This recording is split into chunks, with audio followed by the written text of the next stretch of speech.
तो जैसा आप देखोगे वैसा होगा नहीं, और जो होगा वो दिखाई देगा नहीं या देखने देगा नहीं, क्योंकि ऑपरेटर को भी पता होता है या बड़े प्लेयर्स को भी पता होता है कौन से जनरेशन के ट्रेडर। नमस्कार मेरी ट्रेडिंग फैमिली, तो कैसे हो आप सब और कैसी चल रही है आप सबकी ट्रेडिंग। मैं आपका दोस्त आशीष और आप देख रहे हैं बंगाल बुल्स। तो ये हमारा फाइनेंशियल सफ़र का आज है हमारा 9th वीक, 9वां हफ्ता चल रहा है ऑब्वियसली, और लगभग फरवरी का आज है, मतलब ये है लास्ट वीक, फरवरी का 4था वीक चल रहा है। तो देख लेते हैं इस हफ्ते हमने कैसे ट्रेड लिया था और क्या ट्रेड लिया था, सब कुछ आपके साथ डिटेल में शेयर करूंगा। और एक बात आपके साथ बहुत ज़रूरी शेयर करना है हमको, वो है इस वीडियो को पक्का ज़रूर देखिएगा कि कैसे जो है हमें एक रिस्की ट्रेड को हमने एक सेफ ट्रेड में कन्वर्ट किया और उसमें हमने जो है टारगेट हिट किया। सिंपल सी चीज़ है। बहुत सारे इससे पहले हमने ट्रेड किया था, वो सारे ट्रेड जो थे काफ़ी सेफ थे, लेकिन उसमें सारे के सारे में स्टॉप लॉस हुए थे या तो ट्रैप हुए थे हम लोग। ये ट्रेड बहुत ही रिस्की था और इस ट्रेड में जो है हमें टारगेट अचीव हुआ। तो ज़रूरी नहीं है कि भैया जो दिख रहा है वो होने वाला है या जो होने वाला है वो दिख रहा है। और कई सारे ऐसी चीज़ें हैं जो आपको स्टडी करना चाहिए आउट ऑफ द ट्रेडिंग जाके भी, जैसे कि हो गया हमारा जनरेशन स्टडी। जनरेशन स्टडी क्या होता है थोड़ा सा मैं बता देता हूँ, थोड़ा आउट ऑफ द टॉपिक है ट्रेडिंग से, लेकिन ये स्टडी जो है बहुत लोग करते हैं। जैसे कि आपका पॉलिटिशियंस हो गए, इनको तुम्हें अगर जनरेशन स्टडी कहाँ पे आपका काम आएगा, ये जैसे कि हो गया पहले के, मैं अगर बात करूँ पहले कौन सी चीज़ ट्रेंडिंग में था, सबसे पहले चलता था न्यूज़पेपर में जो है ट्रेड आते थे, मतलब स्टॉक्स के जो है, मान लेते हैं ऑपरेटर कैसे स्टडी करता है ये मैं बताता हूँ आपको।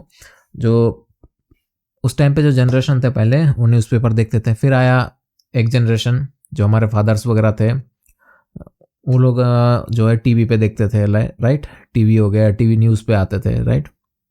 अभी का जो जेन जी है या जनरेशन जेड है, ये लोग क्या करते हैं, इंटरनेट पे ज़्यादा अवेलेबल है। इंटरनेट पे क्या चलता है, प्राइस एक्शन चलता है, तो राइट, तो ऑपरेटर को भी पता है कि कैसे भैया ट्रैप करना है इनको, ठीक है। तो ये चीज़ थोड़ा काम आ जाता है। यही चीज़ मैं आपको दिखाऊंगा, चार्ट पे जाके दिखाऊंगा कि क्या हुआ था और कैसे हुआ था और कैसे हमने एक रिस्की ट्रेड को सेफ ट्रेड में कन्वर्ट किया और उसमें टारगेट हिट किया। तो मिलते हैं हमारे स्क्रीन पर और आगे की जर्नी हम वहीं से शुरू करते हैं।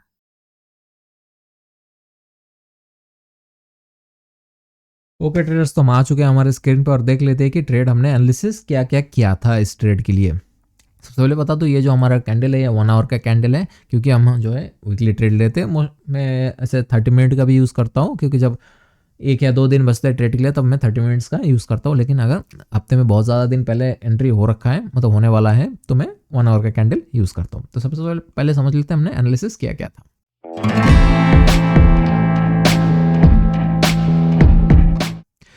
देखिए स्टार्टिंग की जब फ्राइडे की मैं बात करूँ, अगर फ्राइडे से अगर ट्रेड शुरू होता है, एक्चुअली जो मैं ट्रेड लिया था इस कैंडल पे लिया था, ये बड़ा कैंडल अब जो जिसको हम लोग बोलते हैं फॉल इन नाइफ, काफ़ी ज़्यादा रिस्की होता है। और ये कई बार फ्रिक ट्रेड भी होता है कि ऐसे आने के बाद वापस ऐसे घूम के चला जाता है, इसलिए मैं इसको काफ़ी ज़्यादा रिस्की मानता हूँ। मैं क्या सारे इस चीज़ को रिस्की मानते हैं। सबसे पहले देख लेते कि क्या हमको एनालिसिस करने को मिला था। मैं थोड़ा सा चार्ट को जूम इन कर दूंगा ताकि आपको समझाने में आसानी हो। सबसे पहले देखिए, मेरे को सबसे पहले नोटिस हुआ था कि बाजार जो एक सिंपल अप ट्रेंड में है, लेकिन हमने ट्रेड डाउन साइड का लिया था। कैसे मैं बताता हूँ।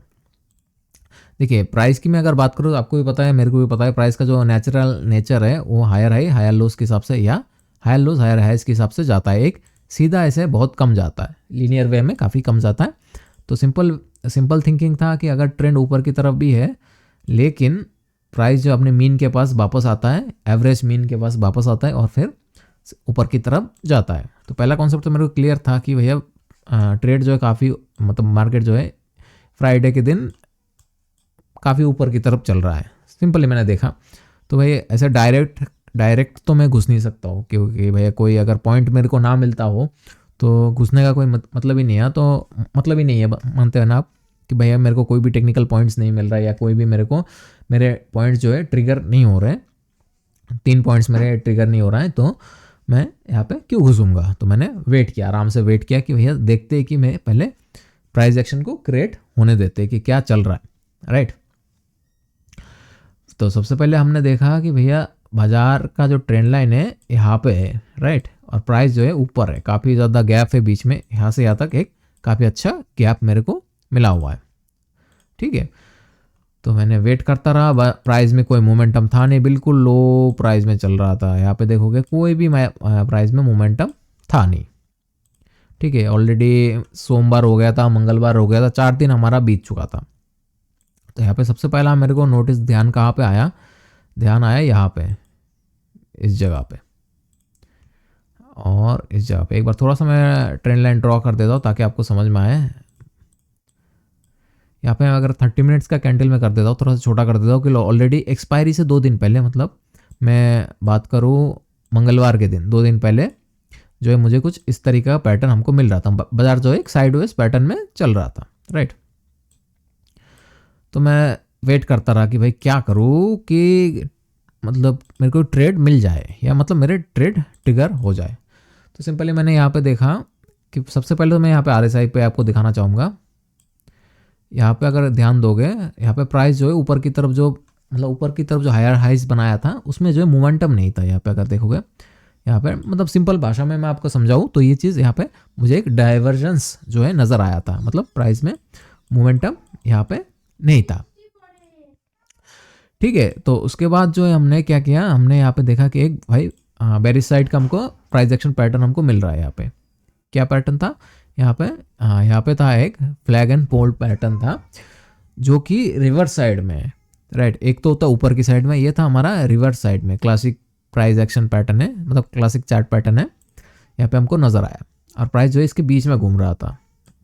मतलब मैं मंगलवार की बात करूँ, मैं मंगलवार तक वेट करता रहा, हमको कोई भी एंट्री नहीं मिला। तो मैंने सोचा भाई चलो छोड़ देते, एक हफ्ता ट्रेड नहीं भी करेंगे तो क्या हो जाएगा। मैंने ऐसे इस जगह पे तो जस्ट इस स्विंग लो के नीचे मैंने एक अलर्ट लगा के छोड़ दिया। यहाँ पे एक अलर्ट लगाया और एक ऊपर साइड में मैंने अलर्ट लगा दिया, मतलब कि क्या पता कि भाई ऊपर की तरफ ब्रेक करके जाए तो मुझे मिल जाए। दोनों जगह पे मैंने अलर्ट लगा के छोड़ दिया। लैपटॉप भी वगैरह बंद कर दिया, सेटअप भी बंद कर दिया, चला गया। मंगलवार चला गया, फिर आया बुधवार के दिन। बुधवार के दिन सुबह हुआ, कुछ देर बाद अलर्ट बजता है, सडन अलर्ट आता है भैया, मतलब ट्रिगर हो चुका है जिसको बोलते हैं। अब इस जगह पे एक काफ़ी बड़ा कैंडल बना चुका था, मतलब देख रहे हो एक बहुत ही भयंकर वाला कैंडल है। अब इस पे मतलब मैं इस पर ट्रेड लूँ तो कैसे लूँ, हिम्मत नहीं हो रही थी मेरी कि भैया एक तो भैया 1.5 महीने से भाई तुम स्टॉप लॉस पे हो, ऊपर से मिला भी तो भाई एक ऐसा रिस्की ट्रेड जिसमें भाई ना टारगेट में लगा सकता हूँ ना स्टॉप लॉस लगा सकता हूँ, तो इसमें करूँ क्या।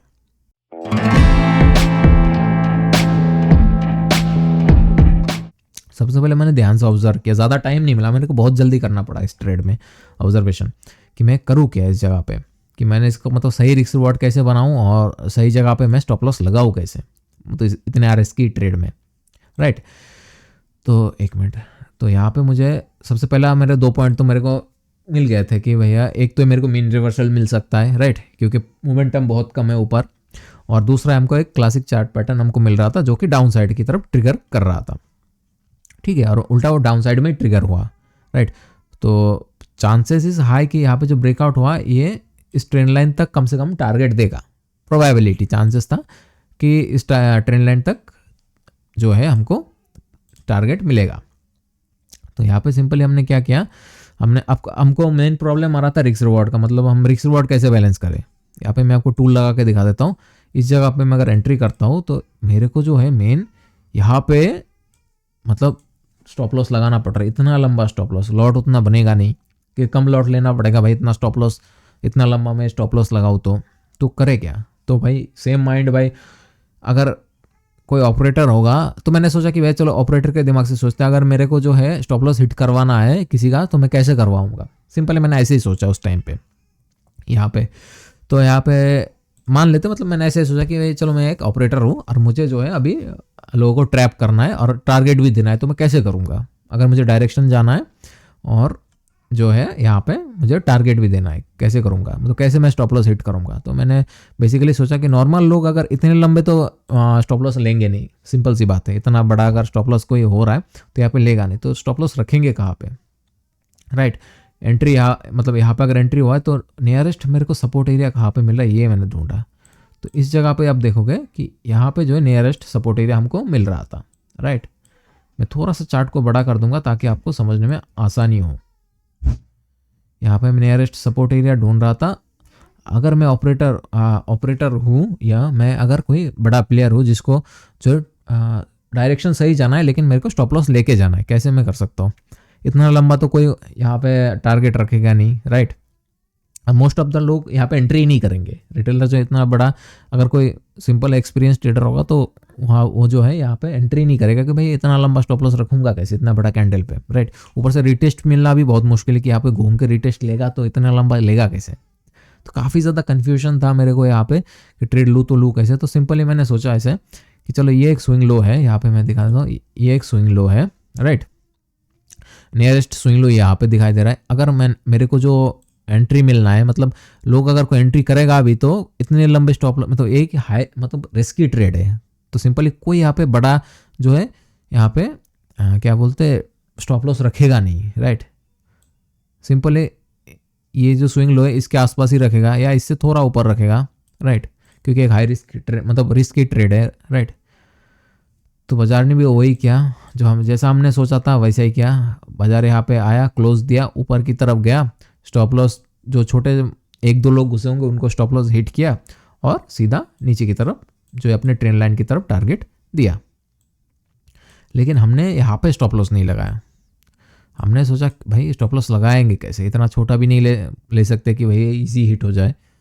तो सिंपली मैंने सोचा कि चलो भैया फिबोनाची का यूज़ करते हैं इस जगह पे। अगर ये कैंडल बड़ा, अगर ये फ्रिक ट्रेड है, मान लेते हैं अगर ये फ्रिक ट्रेड है तो कहीं ना कहीं फिबोनाची फेल होने का चांसेस हाई है, क्योंकि एक फ्रिक ट्रेड है, मतलब नकली ट्रेड है, राइट। सिर्फ इसको प्राइस को पुश किया गया नीचे की तरफ और फिर ऊपर चला जाएगा, इस टाइप का ट्रेड है मान लेते हैं। तो हमने सिंपल यहाँ पे जो है इन चीज़ों को थोड़ा सा मैं हटा दूंगा ताकि आपको समझने में आसानी हो। इसको भी मैं हटा रहा हूँ, ओके। अरे ये तो चला गया, फ्लैग एंड पोल को भी हटा देते हैं। तो यहाँ से मैंने इस कैंडल पे जो है ले लिया एक, सॉरी यहाँ पर स्विंग लो था, यहाँ से ट्रेड चालू हुआ था तो बीच में कोई भी रिट्रेसमेंट नहीं था, राइट। तो अगर बाजार रिट्रेसमेंट भी देने आएगा, ओके मैंने एंट्री यहाँ पे लिया था,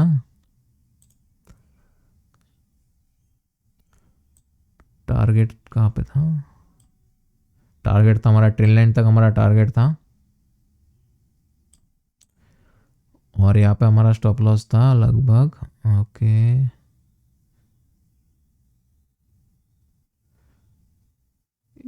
एक मिनट थोड़ा सा मैं सेट कर लेता हूँ प्लीज़, ओके। पे मैंने अगर इस यहाँ से अगर ट्रेंड शुरू हुआ है, मतलब प्राइस मूवमेंट शुरू हुआ है, तो रिट्रेसमेंट के लिए उसको जो है कम से कम 50% तक जाना तो पड़ेगा। अगर रिट्रेसमेंट लेना ही होगा तो 50% तक जाएगा, राइट। तो इसीलिए मैंने जो है कैंडल के 50% के ऊपर जो है स्टॉप लॉस लगा दिया फिबोनाची के हिसाब से कि भैया अगर ये फ्री ट्रेड है तो ये रिट्रेसमेंट लेके नीचे की तरफ जाएगा। फिबोनाची से थोड़ा सा ऊपर लगाया कि वह गोल्डन रेशो से हिट करके फिर नीचे की तरफ जाएगा, राइट।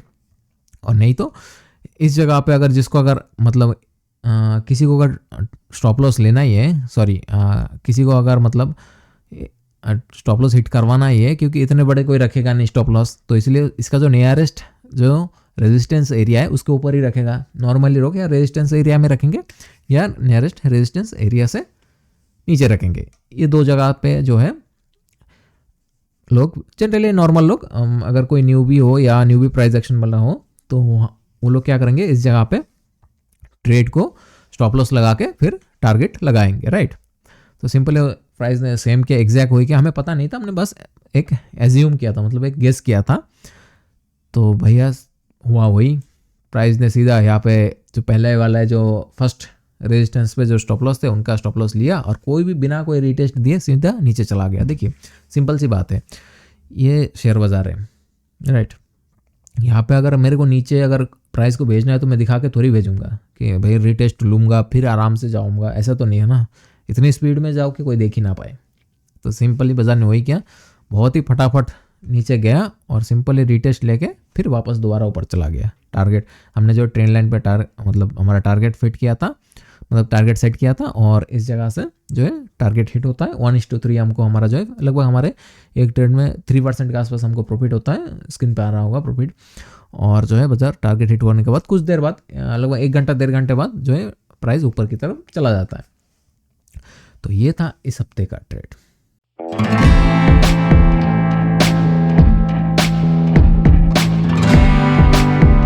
ऑब्वियसली दोस्तों, तो देखा दोस्तों, ये शेयर बाज़ार है, तो जैसा आप देखोगे वैसा होगा नहीं, और जो होगा वो दिखाई देगा नहीं या देखने देगा नहीं, क्योंकि ऑपरेटर को भी पता होता है या बड़े प्लेयर्स को भी पता होता है कि कौन से जनरेशन के ट्रेडर ज़्यादा है, या कहाँ पे मुझे ज़्यादा लिक्विडिटी मिल जाएगा, या कहाँ पे ज़्यादा रिटेलर्स फंस सकते हैं।